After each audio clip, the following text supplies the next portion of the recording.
যদি খালি মাথার মধ্যে নেন যে ফেরাউনের সময় যে পিরামিডগুলো কিভাবে তৈরি হলো, আপনার মাথা ঘুরে যাবে। এখনও আমরা এটা মিস্টেরিয়াস, মানুষ বের করতে পারছে না কিভাবে তৈরি হলো। আমরা তো বলি এখন গণিতের যুগ, খুব এগিয়ে যাওয়ার যুগ। এত সহজ ছিল না এই পিরামিডের গাণিতিক ক্যালকুলেশন মেলানো। গত লেকচারে বলেছিলাম যে বিশ্বের সবচেয়ে বড় বড় সেক্টরগুলো, যেমন অ্যালগোরিদম, যেটা ছাড়া আপনি এই বিশ্বের কোনো ডিজিটাল বিষয় করতে পারতেন না, এটা আসছে মুসলিমদের হাত থেকে। এই যে জাহাজ শিল্পের কথা বলেন, এক্সপোর্ট ইম্পোর্ট পুরোটাই কলাপস করতো জাহাজ শিল্প না থাকলে। এটা এসেছে নূহ আলাইহিস সালামের হাত দিয়ে। বিশ্বের ইতিহাসে এর আগে কোনো নৌযান তৈরি করা হয় নাই, হয়েছে? হয় নাই। এই যে আমরা বলি এই যে কেমিস্ট্রির কথা, জাবর ইবনে হাইয়ানের নাম শুনেছেন কি? কেমিস্ট্রির যে পর্যায় সারণীর মূল তত্ত্ব তিনি দিয়েছেন। ভূগোল, এই ভূগোলের জিওগ্রাফিক্যাল ম্যাপসগুলো মুসলিমরা দিয়েছে। মেডিকেল সায়েন্সের কথা বলেন, ইবনে সিনার বইগুলো পড়ে দেখেন, ওগুলো ছিল বেসিক বই। আপনি পাটিগণিতের কথা বলেন, বীজগণিতের কথা বলেন, সবগুলো তাদের। এই যে আমাদের অ্যাস্ট্রোনমি, জ্যোতির্বিদ্যা, এগুলো মুসলিমদের হাতে। বিশ্বের এমন কোনো সেক্টর নাই জ্ঞানের, ফিলোসফি। এই যে আপনি রাজি রাহিমাহুল্লাহ তার বইগুলো পড়ে দেখেন, ইমাম গাজ্জালির বইগুলো পড়ে দেখেন, ফিলোসফির মূল থটসগুলো তারা দিয়েছিলেন।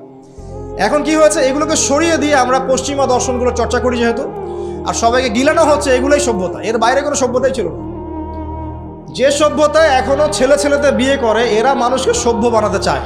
দুর্ভাগ্য এখানে, ওরা এখনো ছেলে ছেলে বিয়ে করে এবং বলে যে এটা হচ্ছে বাক স্বাধীনতা, ব্যক্তি স্বাধীনতা, ব্যক্তি স্বাধীনতা।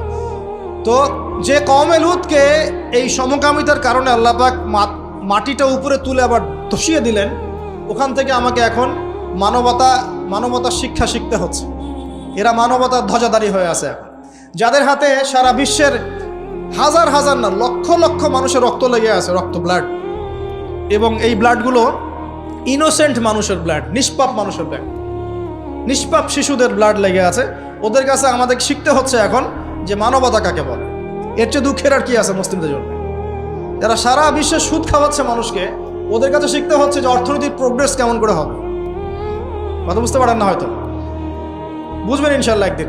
তো আসলে বিষয়টা এমন না, বিষয়টা হচ্ছে যে ইসলাম আল্লাহ পাক দিয়েছেন প্রাচীন কাল থেকেই, এবং আধুনিক পর্যন্ত ইসলাম আছে।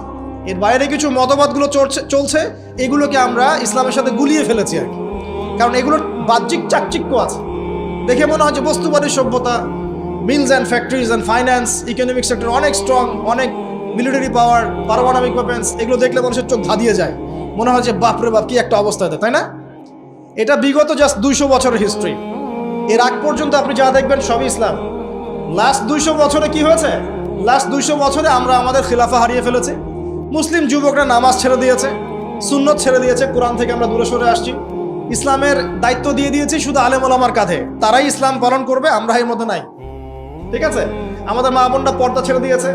হাজারার মতো স্ত্রী নাই ঘরে, ইসমাইলের মতো সন্তান হচ্ছে না, ইব্রাহিমের মতো পিতা নাই, সন্তান হচ্ছে না। বস্তুবাদী, সারা জীবন দুনিয়া নিয়ে ব্যস্ত, বাড়ি গাড়ি, টাকা করে, স্ট্যাটাস, দ্যাটস অল। আমাদের এখন চিন্তা ভাবনা এরকম। যুবকরা দেখবেন এই যে ফিফা টিফা নিয়ে পড়ে আছে, নেইমার মেসি নিয়ে পড়ে আছে। ওদের চিন্তাই নাই যে আল্লাহ পাক যে তাকে পৃথিবীতে পাঠিয়েছেন দিনটা প্রচার প্রসার প্রতিষ্ঠা করার জন্য, ফিকিরই নেই। কেন হবে না আমাদের অবস্থা এখন এমন, সেটা বলেন। কত পার্সেন্ট মানুষ দেখাবেন নামাজ পড়ে 5 ওয়াক্ত? কত পার্সেন্ট মুসলিম দেখাবেন যে কোরআনটা বিশুদ্ধ করে তেলাওয়াত করতে পারে? যে জাতি কোরআন তেলাওয়াত করতে পারে না, ওই জাতি বিজয় পাবে নাকি? একটা বই লিখে আছে, একটা কমন মানে একটা ফেস, অনেক বই দেখেছি, একটা বই দেখলাম সেদিন যে অমুসলিমদের ব্যাপারে বলা হচ্ছে তারা হচ্ছে একটা ওর্স্ট জিনিস, মানে যেটা একটা খারাপ জিনিস, এর সফল প্রচারক। আর মুসলিমদের ব্যাপারে বলা হচ্ছে মুসলিমরা একটা সুপিরিয়র একটা জিনিস তাদের কাছে আছে, মানে ইসলাম, এর ওর্স্ট প্রচারক, মানে খারাপ প্রচারক। মানে বোঝাচ্ছে যে ইসলাম আমাদের কাছে আছে না, সবচেয়ে পিওর একটা জিনিস, এই পিওর জিনিসটার সবচেয়ে খারাপ প্রচারক আমরা। আর ওদের কাছে আছে নোংরা জিনিস, ওই নোংরা জিনিসগুলো সেরা প্রচারক ওরা। উল্টা, আমি বুঝতে পারছি না মনে হয়। যত মতাদর্শ প্রচার করছে বস্তা পচা দর্শন, সব বস্তা পচা দর্শন, কিন্তু ওগুলোর খুব সফল প্রচারক তারা। আর আমাদের কাছে কোরআন সুন্নাহ আছে না, অভ্রান্ত সত্যের উৎস, আমরা এগুলোর প্রতিষ্ঠায় কিন্তু ততটা অগ্রগতি সাধন করতে পারি না। বাস্তব কথা, যা হচ্ছে এটা প্রয়োজনের তুলনায় নিতান্তই কম। যেদিন প্রয়োজন পূরণ হবে সেদিন ইনশাআল্লাহ অটোমেটিকলি আল্লাহ পাকের জমিনে দিন প্রতিষ্ঠা হয়ে যাবে ইনশাআল্লাহ। আর দিন প্রচার আর প্রতিষ্ঠা এক জিনিস নয়। প্রচার মানে হচ্ছে আপনি নামাজ পড়ছেন, প্রচার হচ্ছে সুন্দর, মাশাআল্লাহ। কিন্তু আপনি সব দিক থেকে শক্তিশালী নন, তাই বিশ্বের অন্য সভ্যতা আপনার উপর চাপ খাটিয়ে নামাজের স্বাধীনতাও হরণ করতে পারে। এর নাম হচ্ছে ক্ষমতা। এই ক্ষমতা ওদের হাতে আছে, আমাদের হাতে নাই। প্রতিষ্ঠা অন্য জিনিস। প্রতিষ্ঠা না হওয়া পর্যন্ত শান্তি নাই, প্রতিষ্ঠা না হওয়া পর্যন্ত ঘুমানোর সুযোগ নাই মুসলিমদের। প্রচার চলবে, প্রচার প্রতিষ্ঠা এক জিনিস নয়। প্রতিষ্ঠা না হওয়া পর্যন্ত হাল ছাড়া যাবে না ইনশাআল্লাহ তাআলা। যখন প্রতিষ্ঠা হবে তখন আপনি সুকুনের সাথে ঘুমাতে পারবেন। যতক্ষণ পর্যন্ত প্রতিষ্ঠা হয় নাই সমস্যা আছে, যতটুকু চলছে এটাও থাকবে না, এমনও হতে পারে, আল্লাহ না করুন। এখন আসেন, আমরা জানলাম যে ইসলাম চিরায়তকাল থেকে ছিল।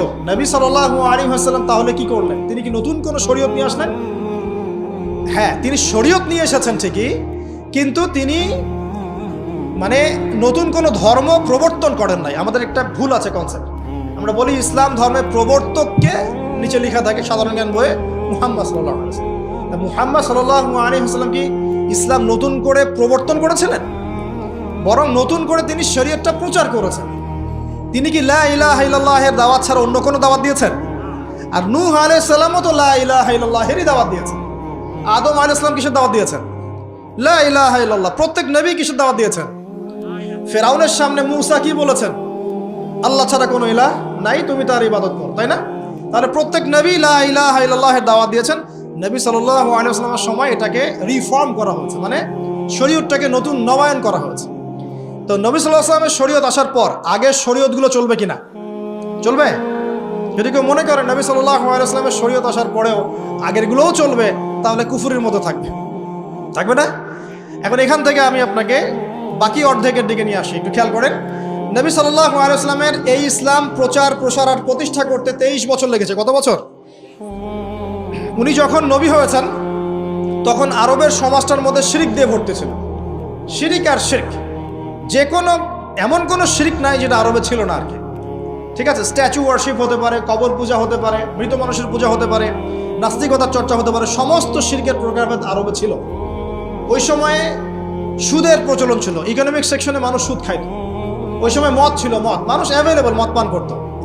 নারীর অবমাননা ছিল, মেয়েদেরকে খুব একটা মূল্যায়ন করা হতো না। আর গোত্রীয় হানাহানি ছিল, মানে গোত্রে গোত্রে হানাহানি। একটু অবজার্ভ করেন, এই 5টা সমস্যা কি এখন নাই? এখনকার বিশ্বে নাই।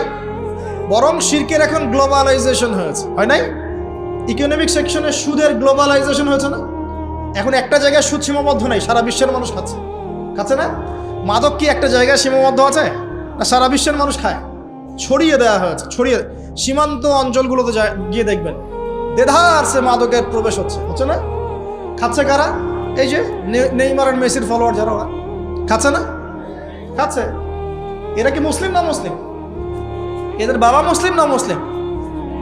তাহলে গরুর গোশত খেলেই যদি মুসলিম হয়, আর নাম আব্দুল্লাহ আব্দুর রহমান হলেই যদি মুসলিম হওয়া যায়, তাহলে আবু জেহেলও মুসলিম ছিল।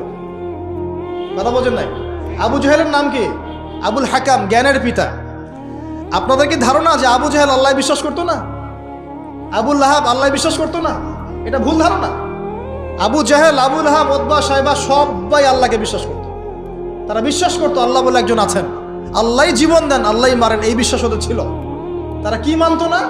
আল্লাহ পাকের বিধান মেনে চলতে হবে, এটা মানতো না। বিধান মানার ক্ষেত্রে মন গড়া বিধান মানতো। এর নাম ছিল অমুসলিম, কুফার। ওরা কিসের বিরোধিতা করেছিল? ওরা মুহাম্মদ সাল্লাল্লাহু আলাইহি ওয়াসাল্লামকে বলছে যে তুমি কি সুন্দরী নারী চাও? দিব, আমাদের সব সুন্দরী নারী তোমাকে বিয়ে দিয়ে দেব। তুমি কি টাকা পয়সা চাও? আমাদের সবার টাকা একত্রিত করে তোমাকে দিয়ে দেব। তুমি কি ক্ষমতা চাও? ক্ষমতা, কাবা ঘরের চাবি তোমাকে দিয়ে দেব। এগুলো অফার কি লোভনীয় না? আর নবী সাল্লাল্লাহু আলাইহি ওয়াসাল্লাম বলছেন যে আমি আপনাদেরকে আরেকটা প্রস্তাব দেই, এটা যদি মেনে চলেন তাহলে আপনারা আরব আজম উভয়ের রাজত্ব পাবেন, নেতৃত্ব পাবেন। তারা বলছে কি সেটা বলো? তখন তিনি বলছেন কুলু লা ইলাহা ইল্লাল্লাহ তুফলিহুন। আপনারা খালি বলেন যে লা ইলাহা ইল্লাল্লাহ, আল্লাহ ছাড়া কোনো ইলাহ নাই, মানে আল্লাহ ছাড়া কোনো বিধানই নাই, আল্লাহ ছাড়া কোনো উপাস্য নাই, মানে জীবনের প্রতিটা ক্ষেত্রে আল্লাহ ইলাহ, তাহলে সফল হয়ে যাবেন। তারা এখানে মানতে চাইলো না কেন? কেন মানলো না? আল্লাহ বিশ্বাস করার পরেও কেন মানলো না? আমি দলিল দিয়ে কথা বলছি, শোনেন।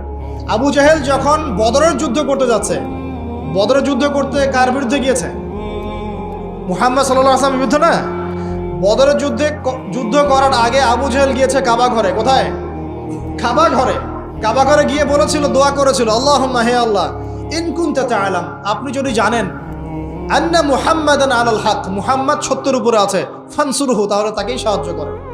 ওয়া ইন কুনতা তা'লাম, আর আপনি যদি জানেন যে নাহনু আলাল হক, নাহনুল কুরাইশ আলাল হক, আমরা কুরাইশ হকের উপর আছি, ফানসুরনা, আমাদেরকে সাহায্য করেন।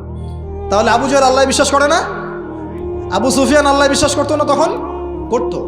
তাহলে এই যে আমাদের একটা কনসেপ্ট, ভুল কনসেপ্ট, তারা আল্লাহকে বিশ্বাস করতো, করার পরেও এই যে 5টা বড় বড় জাহিলিয়াত, এই জাহিলিয়াতে ছিল, যে জাহিলিয়াতে এখন পুরো বিশ্বের মানুষই আছে। এখনো মুসলিম উম্মার মধ্যে বহু মানুষ আছে আল্লাহ ঠিকই বিশ্বাস করে, আল্লাহ বলে একজন আছে ঠিকই বিশ্বাস করে, কিন্তু সুদ ছাড়তে পারে না, ঘুষ খাওয়া বন্ধ করতে পারে না, দুর্নীতি ছাড়তে পারে না। বহু মানুষ আছে দেখবেন যে বলে যে আমরা তো মুসলিম, তোমরা কি একাই মুসলিম? আমরাও তো মুসলিম। কিন্তু যখন বলবেন যে আল্লাহ পাকের দিনটা প্রসার হোক, প্রতিষ্ঠা লাভ করুক, দেখবেন গায়ে চুলকানি শুরু হয়ে গেছে। তাহলে এরা কোন শ্রেণীর মুসলিম? ওই যে আব্দুল্লাহ বিন উবাই শ্রেণীর মুসলিম। কোন শ্রেণী? আব্দুল বিন উবাই আবার কে? এই বেটা আবার কে? এই ব্যক্তি ছিল মদিনার, তার নেতা হওয়ার কথা ছিল, কিন্তু মুহাম্মদ সাল্লাল্লাহু আলাইহি ওয়াসাল্লাম যখন গিয়েছেন সেখানে, আনসার সাহাবীরা মুহাম্মদ সাল্লাল্লাহু আলাইহি ওয়াসাল্লামের হাতে বায়াত নিয়েছে। এখন তার নেতৃত্ব চলে গেছে। এখন সেই সাথে জোট করে মুহাম্মদ সাল্লাল্লাহু আলাইহি ওয়াসাল্লামের বিরুদ্ধে যুদ্ধ করেছেন এবং উহুদের মাঠে পালিয়ে গিয়েছিল। প্রথমে 1000 জন ছিল, 700 জন টিকে থেকেছে, 300 জনকে সাথে নিয়ে এই আব্দুল্লাহ বিন উবাই পালিয়ে গিয়েছে। বলেছিল আমি যদি জানতাম যে উহুদের যুদ্ধ বলে কোনো যুদ্ধ আছে, ইসলামই কবুল করতাম না। বুঝতে পারছেন? এখানে একটা কথা চলে আসবে, তাহলে এখন আমরা যারা ইহুদিদেরকে বন্ধু বানিয়েছে, আমরা তাহলে কি পাক্কা মুসলিম নাকি? আব্দুল্লাহ বিন উবাই যদি ইহুদিদের সাথে বন্ধুত্ব করে নবীর বিরুদ্ধে দাঁড়াতে পারে, আর দাঁড়ানোর পর যদি মুনাফিক তোকমা লাগতে পারে, এবং আল্লাহ পাক তাকে বলেছেন ও কবরেও দাঁড়াবে না, জানাজার নামাজেও তুমি দাঁড়াবে না, বলেন নাই? সূরা তওবা আছে না? খবরদার, ওদের নামাজে জানাজাও পড়বে না, ওর কবরে দাঁড়াবাও না। আমাকে একটা দলিল দিবেন, খারেজি তোকমা দেওয়ার আগে একটা দলিল দিবেন। দলিলটা হচ্ছে, আমাকে একটা দলিল দেখাবেন যে নবী সাল্লাল্লাহু আলাইহি ওয়াসাল্লাম 23 বছর তার নবুয়তি জীবন, আবু বকর সিদ্দিক তারপরে খেলাফত চালিয়েছেন প্রায় 2 বছর, উমর ইবনুল খাত্তাবের প্রায় 10 বছর। এই যে খোলাফায়ে রাশেদার স্বর্ণযুগ বলি না আমরা, নবীর যুগ এবং সাহাবীদের যুগ, খোলাফায়ে রাশেদার যুগ, এই পুরো যুগে মুসলিমরা দাপটের সাথে বিশ্ব শাসন করে বেড়ায় নাই। একজন মুসলিম শাসক ইহুদি এবং খ্রিস্টানদের সাথে বন্ধুত্ব করে ওদের সাহায্যে চলেছে, একটা দলিল দেখাবেন খালি। মুসলিমরা যতগুলো যুদ্ধ করেছিল রাসূলের যুগে, কোনো একটা ব্যাটলে কি নবী সাল্লাল্লাহু আলাইহি ওয়াসাল্লাম ইহুদির কাছে গিয়ে বলে সাহায্য করো, আমাকে সাহায্য করো, আমাকে অস্ত্র দাও, আমাকে অস্ত্র দাও, আমাকে ফাইন্যান্স দাও? একটা দলিল দেখাবেন। কে করেছে মিত্রতা? ওই আব্দুল্লাহ বিন উবাই। আপনি সার্চ করেন না সারা ওয়ার্ল্ডে কে কার বন্ধু, জিও পলিটিক্স পড়েন, তাহলে তো বুঝতে পারবেন। পড়াশোনা করবেন না, খালি তকমা লাগাবেন, তাহলে তো হবে না। আগে তো পড়াশোনা করতে হবে। জিও পলিটিক্সের জিও জানেন না, ইকোনমিক্সের ইও বোঝেন না, পেট্রো ডলারের পিও বোঝেন না, তকমা লাগানোর বেলা লাগায় বেড়াচ্ছে। সুবহান। শুনে রাখেন, এখন ইয়াং জেনারেশন অনেক সচেতন, এখন শিক্ষিত মহল অনেক সচেতন, এখন আলেম ওলামারাও অনেক সচেতন। মাশাআল্লাহ, ইনশাআল্লাহ পশ্চিমের দালালি বাংলার মাটিতে চলবে না ইনশাআল্লাহ। দেখে নিয়েন, একটা সময় আসবে ইনশাআল্লাহ, আমাদের এমন প্রজন্ম তৈরি হবে যারা সমস্ত এই মুনাফিকের মুখোশটা খুলে রেখে দেবে ইনশাআল্লাহ। আমরা থাকি আর না থাকি, আর মানুষের ব্যক্তিগত প্রেজেন্স থাকতেই হবে, জরুরি না। ওই যে ইব্রাহিমের কথা বলছি, তিনি কিন্তু জীবিত নাই, তার আদর্শ ঠিকই আছে না? মুহাম্মদ সাল্লাল্লাহু আলাইহি ওয়াসাল্লাম জীবিত নাই আমাদের মধ্যে, তিনি তার জগতে আল্লাহর কাছে তিনি জীবিত, কবরে জীবিত, কিন্তু আমাদের মধ্যে তো আর নাই। আছেন বেঁচে আমাদের মধ্যে? তিনি নাই। তার আদর্শ নাই? আছে। এটা স্পিরিচুয়াল প্রেজেন্স, আধ্যাত্মিক উপস্থিতি, এটা আপনি ডমিনেট করতে পারবেন না। তো এখান থেকে বুঝতে হবে যে রাসূল সাল্লাল্লাহু আলাইহি ওয়াসাল্লাম এমন একটা পরিবেশে জন্ম নিয়েছিলেন, নবুয়ত পেয়েছিলেন, যে পরিবেশটা কিন্তু এখনকার ওয়ার্ল্ডের মতোই ছিল। এই পরিবেশে তিনি 23 বছরে দিন প্রতিষ্ঠা করেছেন। কত বছর? প্রথম 3 বছর গোপন দাওয়াত দিয়েছেন। একটা বইয়ের নাম বলে দেই, পড়লে সব বুঝতে পারবেন, আর রাহিকুল মাখতুম। এই বইটা পড়ুন বাসায় গিয়ে, দেখবেন পুরো 23 বছরে নবী সাল্লাল্লাহু আলাইহি ওয়াসাল্লাম কিভাবে দিনের প্রচার ঘটিয়েছেন, প্রসার করেছেন, কখন হিজরত করেছেন, কখন কি করতে হয়েছে, এটা ডিটেলস লেখা আছে। আমি শর্ট করে বলছি আপনাকে, 23 বছরের প্রথম 3 বছর গোপন দাওয়াত দিয়েছেন। কিরকম দাওয়াত? গোপন। তারপরে প্রকাশ্য দাওয়াত যখন শুরু হয়েছে, নির্যাতন যখন বেড়েছে, তিনি সাহাবীদেরকে বলেছেন প্রথমে তোমরা আবিসিনিয়ায় হিজরত করো। কোথায়? আবিসিনিয়া মানে ওই যে ইথিওপিয়া, ইরিত্রিয়া, যেখানে বাদশাহ নাজাশী ছিলেন, যিনি একজন ভালো খ্রিস্টান ছিলেন, যে বললাম ওদের মধ্যে ভালো মানুষ আছে, খ্রিস্টানদের মধ্যে ভালো মানুষ আছে, জিউসের মধ্যে ভালো মানুষ আছে, কিন্তু তারা নয় বা'দুহুম আউলিয়াউ বা'দ, যারা একে অপরের বন্ধু। ও শেষ করি না একটা, আল্লাহ পাক বলেছেন ওয়া মান ইয়াতাওয়াল্লাহুম মিনকুম, তোমাদের মধ্যে কেউ যদি ওদের দিকে মুখ ফিরায়, ওদেরকে আউলিয়া বন্ধুরূপে গ্রহণ করে, ফাইন্নাহু মিনহুম, সে ওদের অন্তর্ভুক্ত।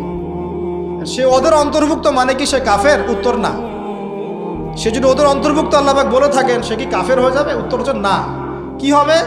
শেষে আসেন, আয়াতের শেষে আল্লাহ পাক বলছেন ইন্নাল্লাহা লা ইয়াহদিল কওমাজ জালিমিন, আল্লাহ পাক এই জালেমদেরকে হেদায়েত করেন। আল্লাহ পাক কি বলছেন এখানে? জালেম, আল্লাহ পাক তো কাফের বলেন নাই। তা আমরা আবার কোথায় বললাম যে ওরা কাফের হয়ে গেছে? আমরা তো কুফরি ফতোয়া দেইনি, তাকফির করি নাই, বলেছি তারা জালেম হয়ে গেছে। যারা জায়নিস্টদের সাথে বন্ধুত্ব করেছে, আমরা বলেছি ওরা জালেম হয়ে গেছে। That's all. কে বলেছে কাফের হয়ে গেছে? কখনো বলা হয়নি কাফের হয়ে গেছে, তাকফির করা হয়নি, এটা অপপ্রচার। এখানে দেখেন নবী করিম সাল্লাল্লাহু আলাইহি ওয়াসাল্লামের যুগে ওই অবস্থা এখনো আছে। 3 বছর গোপন দাওয়াত দেওয়ার পরে প্রকাশ্য দাওয়াত শুরু হলো। এবার নির্যাতন বাড়ার পর প্রথম হিজরত আবিসিনিয়ায়, তারপর তায়েফবাসী ইসলাম কবুল করে নাই। তারপরে এই যে ইয়াসরিব, মদিনা থেকে 6 জন যুবক এসেছে, তাদের হাতে ইসলাম কবুল হয় যখন, তিনি হিজরত করে চলে গেলেন বায়াতে আকাবা উলা এবং কুবরার পরে। প্রথমে 6 জন, তারপর 12, তারপর 73 জন। 73 জন পুরুষ, 2 জন নারী, মোট 75 জন। মানে 75টা পরিবার ইসলাম কবুল করলো মদিনার, তারপর তিনি মদিনায় চলে গেলেন। এই যে হিজরত হলো, তারপরে হয়েছে বদর, তারপর উহুদ, তারপর খন্দক, এবং আস্তে আস্তে আস্তে আস্তে হুদায়বিয়া সন্ধি, পরে মক্কা বিজয়। শর্ট করে দিলাম আপনি ফেজগুলো বুঝবেন। দেখেন নবী সাল্লাল্লাহু আলাইহি ওয়াসাল্লামের সময় লেগেছে কত বছর? 23 বছর। 23 বছর পরে কি কোনো জাহেলিয়াত বাকি ছিল? এবার আমার সাথে কথা বলেন। 23 বছর ইসলাম প্রতিষ্ঠার পরে কি কোনো জাহেলিয়াত বাকি ছিল কিনা? কোনো শিরক ছিল? কোনো নারীর অবমাননা হয়েছে? কোনো মাদক ছিল? কোনো রিবা, সুদ, বা এই যে আপনার গোত্রীয় হানাহানি, মারামারি, কাটাকাটি ছিল? তার মানে একটা পরিপূর্ণ জীবন ব্যবস্থা প্রতিষ্ঠা লাভ করলো। ঠিক আছে? কার তত্ত্বাবধানে, কার নেতৃত্বে? নবী মুহাম্মদ সাল্লাল্লাহু আলাইহি ওয়াসাল্লাম। এরপর কি সেটা থেমে গিয়েছে? উত্তর হচ্ছে না। এরপর আবু বকর সিদ্দিক খেলাফতের দায়িত্বে আসেন এবং তিনি প্রায় 2 থেকে 2.5 বছর এটাকে টেনে নিয়ে যান, এবং তার খেলাফতকালে শাম মানে এই যে রোমক সভ্যতা এবং ফোর্স মানে পারস্য, এটা বিজয় লাভ করে। আলহামদুলিল্লাহ। কার হাতে বিজয় হয়েছে জানেন? ওই খালিদ বিন ওয়ালিদ রাদিয়াল্লাহু আনহু হাতে।